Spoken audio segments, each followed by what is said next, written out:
तो जय हिंद बच्चों, कैसे हैं आप सब। आई होप आप सब बहुत अच्छे से होंगे। तो चलिए आज हम एक्सरसाइज 1.2 के क्वेश्चन नंबर 1 बताएंगे। उम्मीद है कि आप इसका इंट्रोडक्शन वीडियो देखकर यहाँ पर आए होंगे। यदि इंट्रोडक्शन वीडियो नहीं देखे हैं तो बिल्कुल जाइए कर देखिए, नहीं तो ये पूरा कपार के इधर से जाएगा, एक भी शब्द समझ में नहीं आएगा। चलिए शॉर्ट जो आपका इंट्रोडक्शन वीडियो है उसे देखना क्यों जरूरी है ये पहले मैं बता देता हूँ। देखिए जैसे ये क्वेश्चन है, क्वेश्चन क्या बोल रहा है, क्वेश्चन बोल रहा है कि so that the function f RCR defined by fx is equal to 1 by x is 1 1 and onto function where r is the set of all real number। यहाँ तक एक क्वेश्चन हो गया, इसके बाद एक क्वेश्चन है, तो पहले यहाँ तक हम सॉल्व कर लेते हैं, ठीक है। तो ये क्या बोल रहा है कि फंक्शन हमको दिया है fx equal to 1 by x, वो बोल रहा है क्या है RCR है, यानी रियल नंबर है, रियल नंबर का सेट 1 1 और onto फंक्शन है। अब सबसे पहली बात इंट्रोडक्शन जो नहीं देखे होंगे बोलेंगे 1 1 क्या है, onto क्या है, एकाएक या फिर आच्छादक किसे कहते हैं। तो जरूरी है अगर शॉर्ट रिवीजन में एकदम बता दे, नॉर्मल सा बात एक शब्द में बताते हैं तो 1 1 जो कहता है, 1 1 क्या कहता है, 1 1 कहता है कि x का जो है प्रतिबिंब यानी डोमेन का जो प्रतिबिंब है को डोमेन में अलग अलग बनना चाहिए, प्रत्येक का प्रतिबिंब क्या होना चाहिए, अलग अलग बनना चाहिए। अगर ऐसा होता है तो हम भैया 1 1 हो जाएंगे। अगर ऐसा आप कर देते हैं तो हम आपको स्वीकार करते हैं कि हाँ जी हम 1 1 है। क्यों? क्योंकि डोमेन का प्रतिबिंब को डोमेन में यदि प्रांत का प्रतिबिंब सह प्रांत में यदि अलग अलग बनता है तो ये तो बोल दिया 1 1 के लिए, एकाएक बोल दिया। अब आच्छादक जो है वो बोलता है कि सह डोमेन में जितना भी यानी को डोमेन जो है यानी सह प्रांत उसमें जितना भी एलिमेंट है उसका प्रत्येक का इमेज बनना चाहिए, किसमें मतलब वो इमेज होना चाहिए किसका, डोमेन का। यानी सह डोमेन में कोई भी ऐसा एलिमेंट नहीं होना चाहिए जिसका जो इमेज ना, यानी सह डोमेन आपका एक भी छूटना नहीं चाहिए। सह डोमेन का एक भी, मान लीजिए सह डोमेन है 1 2 3 ABC, ये आपका डोमेन हो गया, तो सह इसका इमेज ये हो गया, इसका इमेज ये हो गया। तो डोमेन में आप छोड़ दीजिए, कोई दिक्कत नहीं है, लेकिन ये वाला 3 जो छूटा है ना इस कारण से हम कह देंगे कि ये क्या है हमारा ऑन्टो फंक्शन नहीं है। यानी सह डोमेन में कोई भी नहीं छूटना चाहिए, यानी सह प्रांत में कोई भी नहीं छूटना चाहिए, यानी को डोमेन में कोई भी नहीं छूटना चाहिए। बात उम्मीद है कि समझ में आया होगा, नहीं समझ में आएगा तो जाके इंट्रोडक्शन वीडियो देखिए, अच्छे से समझिए। तो चलिए पहले हम यहाँ तक प्रूफ कर देते हैं इसे कि ये क्या 1 1 फंक्शन है कि नहीं है। तो हम इंट्रोडक्शन वीडियो में आपको कुछ क्वेश्चन भी दिए थे 1 1 फंक्शन को सिद्ध करने के लिए, जिसमें हम बताए थे आपको क्या करना होगा कि fx1 is equal to fx2 रखने पर x1 इक्वल टू x2 ये दिया है तो हम क्या कह देंगे 1 1 है। ऐसे हम केवल फिगर से बना देंगे, लेकिन ये हमारा जो है 12th क्लास का VVI क्वेश्चन है, बोर्ड में आता ही नहीं, ठीक। इसीलिए हम थोड़ा सा टाइम लेकर बनाएंगे और उम्मीद है कि आपको समझ में आएगा, ठीक है। तो देखिएगा हम बताते हैं, ये जो हमारा fx दिया हुआ है, fx वो क्या दिया हुआ है 1 by x, और जो हमारा फंक्शन का रेंज जो है वो क्या है R to R है। R क्या है, set of all real number. Real number किसे कहते हैं, अपरिमेय तथा परिमेय संख्या के समुच्चय को। अपरिमेय तथा परिमेय संख्या का से जो समुच्चय बनता है set of real rational and irrational number. अपरिमेय तथा परिमेय संख्या के समुच्चय जो बनता है उसे हम क्या कहते हैं, रियल नंबर कहते हैं, रेशनल और इरेशनल नंबर के सेट के। चलिए ये तो हमारा फंक्शन हो गया, ये हमारा कंडीशन, ये तो कंडीशन हो गया, ये हमारा फंक्शन हो गया। तो हम पहले 1 1 सिद्ध करते हैं। 1 1 सिद्ध करने के लिए हमें क्या चाहिए fx1 x की जगह पर x1 रख दिए थे, यहाँ पर 1 by x1, fx2 1 by x2, ये तो दिखाने के लिए हो गया, ठीक। अब यहाँ से fx1 जो हो गया हमारा वो क्या हो जाएगा fx2 के बराबर हो जाएगा। यही सिद्ध करना था कि यदि हम fx1 निकाले fx2 निकाले, fx1 fx2 के बराबर करते हैं, x1 इक्वल टू x2 आ जाएगा, यानी 1 by x1 is equal to 1 by x2, cross multiplication हो जाएगा, x2 equal to x1, x2 equal to x1। ये कह रहा है कि प्रत्येक का प्रतिबिंब जो है, प्रत्येक का इमेज जो है अलग अलग बन रहा है, यानी x2 का इमेज किस पर बन रहा है, x1 पर बन रहा है, यानी अलग अलग प्रत्येक का इमेज बन रहा है। यहां से हम कह सकते हैं तो fx is equal to 1 by x is क्या है 1 1 फंक्शन। यहां से हम कह सकते हैं कि fx is equal to 1 by x जो है क्या हो गया 1 1 फंक्शन हो गया, due to x2 is equal to x1 आ गया इसी कारण, ठीक।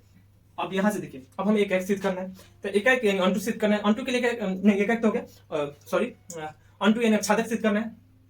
तो onto के लिए हम क्या करते हैं, अब देखिए 1 1 के लिए तो बता देते, लेकिन onto के लिए नहीं बताए थे, लेकिन थोड़ा डिटेल में नहीं बताते, तो डिटेल में देख लीजिए क्या करना होता है। सबसे पहले हम लेट कर लेते हैं, जो फंक्शन दिया होता है उसे हम लेट कर लेते हैं। fx जो है वो मान लीजिए हमारा y के बराबर हो गया, fx हम y बराबर मान लिया, तो हमारा जो y होगा वो क्या हो जाएगा, fx जो होगा y के बराबर, तो y इक्वल टू हम 1 by x लिख सकते हैं, यानी fx। तो हमारे यहाँ से जो x आएगा वो कितना हो जाएगा 1 by y, बेशक x जो है 1 by y हो गया। अब x जो हो गया 1 by y हो गया। यदि यहाँ से हम निकालेंगे तो ये x f इस साइड आता है तो क्या हो जाता है इनवर्स हो जाता है, तो x हमारे किसके बराबर आ गया f इनवर्स y के, यानी यहाँ पर जो x है y के रूप में लिखना चाहेंगे तो ये क्या हो जाएगा f inverse y is equal to 1 by y, f inverse y is equal to 1 by y हो गया। अब यहाँ से हम अगर करेंगे, हम x के रूप में लिखना चाहेंगे तो f inverse x is equal to 1 by x, यानी y को हम x के रूप में चेंज कर दिए तब, यानी ये दिखा रहा है कि यदि फंक्शन सीधा है यानी प्रतिलोम नहीं है तो पर भी 1/x आ रहा है, और उसका इनवर्स भी ले रहे हैं हम, यानी इनवर्स भी कर रहे हैं तो पर भी हमारा क्या है 1/x ही आ रहा है। ठीक, ये चीज करते हैं। यहाँ अगर ऐसा आता है इसका इनवर्स लेने पर सेम आता है तो ये हमारा हो जाता है onto function.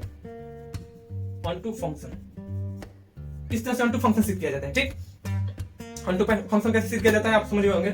fx inverse x equal to 1/x ला दीजिए, यानी इनवर्स करने पर सेम आता है तो ऑन टू होगा, नहीं तो ऑन टू नहीं होगा। ठीक, तो चलिए अब हम आपको इमेज द्वारा समझाते हैं कैसे होता है।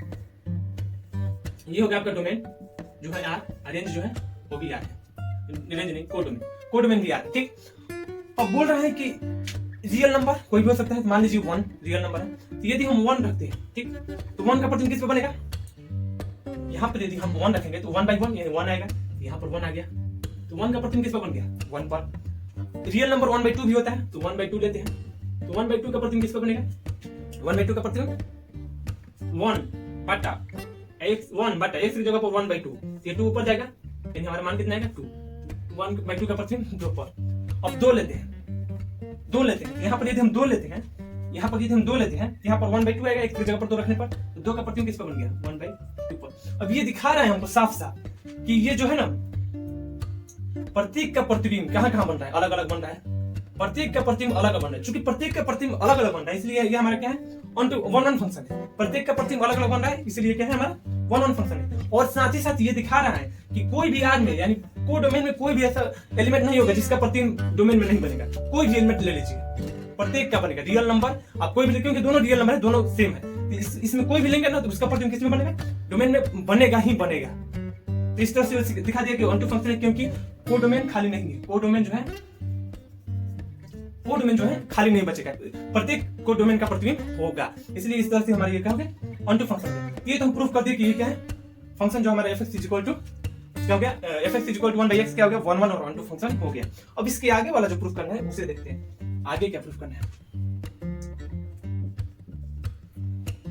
ठीक है, हमारे पास फंक्शन जो था वो यही था, आगे वाला देख लेते हैं। हमारे पास फंक्शन जो था वही था fx इक्वल टू 1/x और f क्या था r से r था। लेकिन जो हमारा कंडीशन बोल रहा है कि रिप्लेस कर देना है, क्या कर देना है, क्या रिप्लेस कर देना है r को किसके, n के साथ। कौन सा r को, कोडोमेन वाला, डोमेन वाला r को, और कोडोमेन वाला है उसे क्या रख देना है सेम एच रख देना है, उससे कोई दिक्कत नहीं। यानी ये वाला r को हमें क्या कर देना है n कर देना है, यानी n मतलब नेचुरल नंबर। नेचुरल नंबर किसे, प्राकृतिक संख्या, गिनती की संख्या 1 2 3 4 5 6 नेचुरल नंबर होता है। तो चलिए इस तरह से हम करेंगे। तो पहले तो हमें वही सिद्ध करना होता है 1 1, तो हम तो वही करेंगे, पहले fx1 लेंगे 1/x1। ये करना जरूरी है, ये मत सोचिए कि बार-बार सर क्यों कर रहे हैं, नंबर चाहिए तो करना पड़ेगा। ठीक, अब यहां से जो हमारा आएगा वो क्या हो जाएगा fx1 is equal to fx2, यानी 1/x1 is equal to 1/x2। Again फिर से वही cross multiplication, x2 is equal to x1 आ गया। ये हमें क्या दिखाता है x1 x2 equal to x2, यानी प्रत्येक प्रतिबिंब जो है अलग बन रहा है। यहां से ये 1 1 हो गया, 1 1 fx इज 1 1 फंक्शन। यहां से तो हमारा 1 1 फंक्शन हो गया। अब सेकंड नंबर में जो प्रूफ करना था वो उससे कैसे करते थे, पहले लेट कर लेते थे। लेट क्या करते थे कि fx जो है वो किसके बराबर हो जाता था, y के बराबर। तो y जो हमारा है fx का मान यहां से हम रख देते थे 1/x, तो y जो हमारा 1/x के बराबर। यहां से हम इसे इस साइड करते थे तो x is equal to 1/y आ जाता था। और यहां से यदि हम देखते थे तो यहां से x इज इक्वल टू हमारा आता था f inverse y।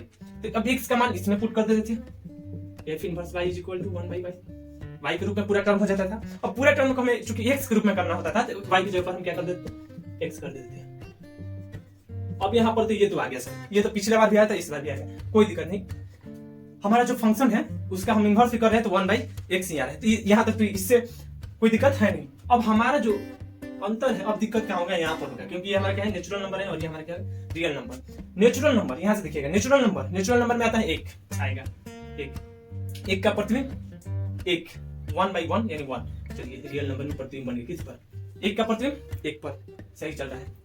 Natural number में आता है 2 का प्रतिबिंब 1/2 पर, 1/2 2x की जगह पर 2 रखेंगे तो 1/2, बिल्कुल सही चल रहा है। नेचुरल नंबर में आता है आपका 3 का प्रतिबिंब 1/3 भैया, 1 का प्रतिबिंब 1 पर, 2 का प्रतिबिंब 1/2 पर, 3 का 1/3 पर, 4 का 1/4 पर, 5 का 1/5 पर, ऐसा करके अलग अलग प्रतिबिंब बन रहा है, यानी हमारा 1 1 फंक्शन है। इन हमारा जो डोमेन का प्रतिबिंब जो है वो डोमेन में अलग अलग बन रहा है, यानी ये कह रहे हैं कि हम भैया 1 1 फंक्शन है। लेकिन रियल नंबर है, ये रियल नंबर में होगा आपका √5, √2 √3 कोई शक? ये जो आपका बॉक्स है इसके अंदर ये भी तो आ जाएगा। और √5 का प्रतिबिंब किस पर बना, किसका प्रतिबिंब √5 होगा? आप बता सकते हैं नेचुरल नंबर में किसका प्रतिबिंब? मान लीजिए यहाँ पर 4 लेंगे, इसका प्रतिबिंब 1/4, 5 लेंगे तो 1/5, 6 लेंगे 1/6, 7 लेंगे 1/7, ये तो नेचुरल नंबर है। √5 जो है वो किसका प्रतिबिंब होगा? 2 मान लीजिए, 2 क्या है रियल नंबर है, 2 किसका प्रतिबिंब होगा? 2 किसका प्रतिबिंब होगा? 2 किसी का प्रतिबिंब होगा? किसी का नहीं होगा, क्योंकि प्रतिबिंब किसने देखना है? नेचुरल नंबर ने देखना है ना। तो 4 का प्रतिबिंब क्या? 1/4, 2 का प्रतिबिंब 1/2, 1 का प्रतिबिंब 1/1। ये अलग अलग तो है लेकिन रियल नंबर यानी कोडोमेन में, सहप्रांत में बहुत सारे ऐसे एलिमेंट जो हैं वो बच जाते हैं जिसका प्रतिबिंब प्रांत में नहीं बनता है, यानी डोमेन में नहीं बनता है। ठीक, सहप्रांत में कैसे लिखें बेटा दे, समझ में आया हुआ? तो देखिए कहना चाहता है सहप्रांत में जो है बहुत सारे प्रतिबिंब जो होते हैं वो बच जाते हैं जिसका प्रतिबिंब जो है डोमेन में नहीं बनता है। ठीक, यानी इस तरह से ये onto function fx is not onto function, fx is not onto function, fx is not on function। क्यों नहीं onto है? क्योंकि सहप्रांत यानी हमारा जो ये रियल नंबर था, सहप्रांत में बहुत से ऐसे तत्व एलिमेंट जो थे बच गए थे जिसका प्रतिबिंब हमें प्रांत में देखने को नहीं मिला था, इसीलिए हमारा जो fx हो गया वो हमारा ऑनटू फंक्शन नहीं हो गया। तो हमारा जो ये पूछ रहा है कि इज दैट रिजल्ट ट्रू, तो क्या रिजल्ट ट्रू रहा? रिजल्ट ट्रू रहा कि चेंज हो गया? फॉल्स हो गया, फॉल्स हो गया। तो इस तरह से हमारी रिजल्ट क्या हो गया? फॉल्स हो गया। तो वो लिख भी सकते हैं आप कि no result is not true, result is not true, result हमारा क्या हो गया? फॉल्स हो गया। क्यों फॉल्स हो गया? क्योंकि कोडोमेन का प्रत्येक कोडोमेन में कुछ खाली जो था वो बच जाता था, वो खाली एलिमेंट रह जाता था जो किसी का भी प्रतिबिंब डोमेन का कोई भी एलिमेंट का प्रतिबिंब नहीं रहता था। तो इस तरह से उम्मीद है कि आपको क्वेश्चन नंबर 1 समझ में आएगा। नहीं समझ में आएगा तो कमेंट कर दीजिएगा, हम कोशिश करेंगे और अच्छे से बनाने की। ठीक है, थैंक यू।